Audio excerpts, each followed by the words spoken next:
Ready?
All right, so here it is, you guys. This is my 1968 Ford Bronco, out of the garage under its own power for the first time. Super excited about this because everything seemed to go pretty well. A couple of issues which I'll get into in a minute, but I just ran it down the road up to about 40 miles an hour, which surprisingly enough, the speedometer seems to be accurate, or at least relatively close. I checked it with a GPS speedometer on my phone, and it seemed to go pretty well. I just need to set that in as final calibration. So if you're new to the channel, if you're new here to Fabrication 101, thanks for tuning in. This is my 1968 Bronco here behind me. It's been in my garage for quite a while now, so I'm super happy to have it out of the shop under its own power for the first time. So it has a 4-cylinder Cummins diesel 4BT in it. It has a C6 automatic transmission, an Atlas 2 transfer case with a, I think it's a 4.3. Has a Danish 60 in the front and a Danish 60 in the rear. Both of them have 513 gears. The front does have an air locker, ARB, and the rear has a Detroit locker in it. These are 42-inch pit bull rocker tires with bead locks that I built a long time ago, and surprisingly enough, they seem to be holding air just fine. So Maybe I accidentally did something right on those. 16-inch coilovers in the front, and just leaf springs in the back. The leaf springs are actually 4-inch lift springs out of a Cherokee because they're super long. Although I think the back is sitting a little lower than I'd like. So I may have to figure out how I want to address that. To be perfectly honest, my first choice, if I could do whatever I wanted, would be to rip it all out and put coilovers into a 4-link in the rear. So who knows, I may go crazy with this thing, but I've got a lot of other projects I want to jump on before I do too much more work on this, and I'd like to drive it some. Dang it, my tail lights are... I gotta get my tail light, or my brake light switch adjusted, because if I don't pull up on that pedal, my brake lights stay on. And I thought I had it adjusted, but it keeps doing it. So anyway, back in the bed, all the aluminum looks really good. Everything's dirty because I've been tooling around my yard. Tailgate looks really killer. Super pleased with this thing so far. I did have a little bit of an overheating issue earlier, and that was mostly because I forgot to calibrate my fan controller for my dual speed electric fan. I think I just I didn't have it set right. I think it was, so it started to bubble over. It gave me an excuse to flush the coolant, the radiator system, and then put fresh water in it. It was just running clean, plain water right now.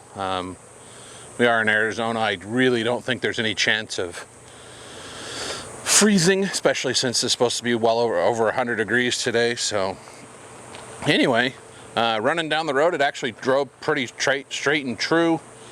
It does have a little bit of issue. I think the tires are a little flat spotted, and that wouldn't surprise me because they've been sitting in the same place for quite a while. Hopefully that'll work itself out. I do only have 20 pounds of air on the tires right now. So maybe I'll let some air out and kind of putz around my yard a little bit and drop it down into single digits and see how that looks. But overall, super pleased.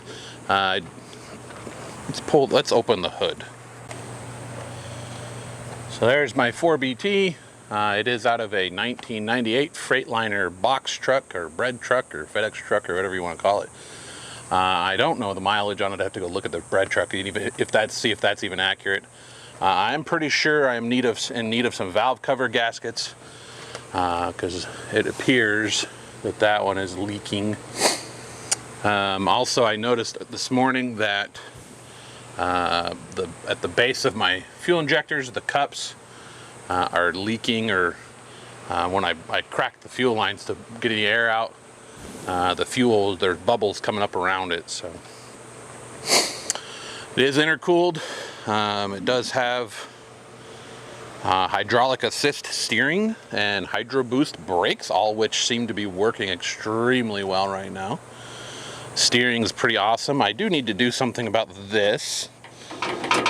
It's not mounted at the bottom. I think I'll just build a couple of tabs right here and tie the bottom part of the grill in. So I do have a winch for it. I'll put that in shortly. There's still quite a few things to do to it. I don't have, the front air locker is not hooked up. It's not plumbed. I don't have air on this thing. I had thought that with these Cummins motors, what's kind of cool is you can put the mechanical air compressor on it that goes in between the power steering pump, but I do not have that kind of room in this thing, so that's not going to happen. I think I'm going to go with a power tank as soon as I can swing one of those. If anybody at Power Tank is watching this, you want to hook me up, that'd be greatly appreciated. So what else? There was a couple other issues I was finding with it.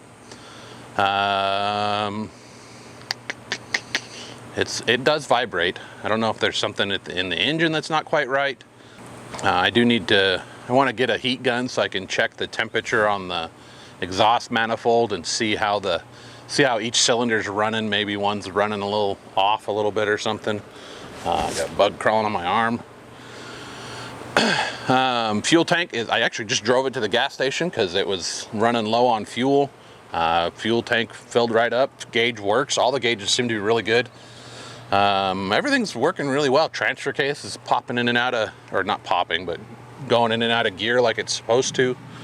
I did have it in some low range earlier, crawling around in my yard a little bit. I was kind of crawling around on that pile of broken concrete out there. But I gotta be real careful on that because there is rebar in there. So, and I definitely don't want to put a piece of rebar through one of my tires. It does have 513 gears in the axles, if I forgot to mention that.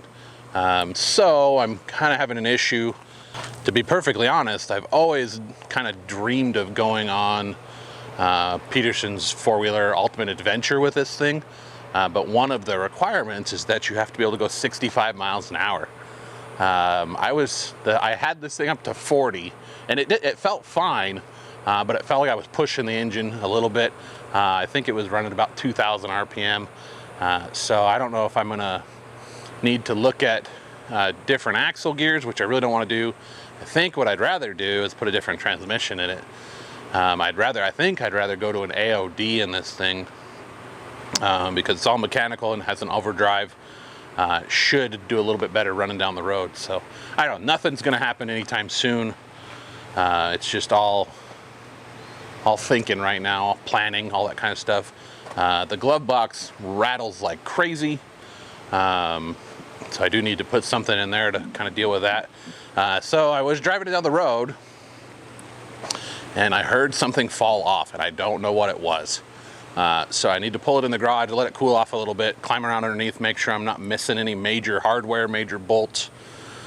Check things, make sure nothing's loose. And I think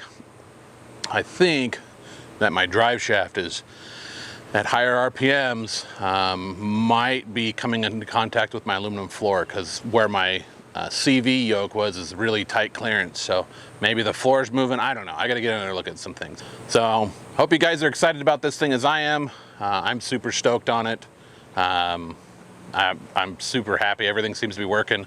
I think I will be doing a little video later on the Premier Power Welder. We'll get that thing fired up, do some welding with it. See how that works, make sure everything works good on that. But anyway, so I think that's going to do it for this episode of Fabrication 101, a little bit different video. Not a lot of fabrication in here. If you want to see more of the fabrication that went into this Bronco, you can check out some of these videos over here. We will see you guys in the next episode of Fabrication 101. I'm not quite sure what we'll be doing yet. Probably not working on the Bronco anymore. I'm going to take a step away from that for a little while.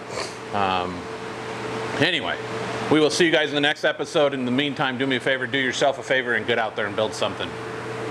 All right, so I was climbing around underneath looking for what was kind of rattling, making noise. I did not figure out if anything fell off. Hopefully it was just a bolt that got left somewhere.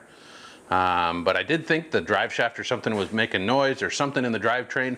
And I think I figured it out. And I almost kind of don't want to tell you guys because it makes me feel kind of stupid or look stupid. But here, I'll show you. I was tooling around in the yard and I left my front hubs locked. And so here I was cruising down the road at, 40 miles an hour with my front end locked. It wasn't in four-wheel drive, but the front hubs were locked in. So hopefully that was the case, the culprit for some of the noise I was hearing. I'm gonna let it cool down a little bit. It's still, not the Bronco, it's hot outside. I'm really tempted to drive this thing to dinner tonight, so that's probably gonna happen. So anyway, we'll see you later.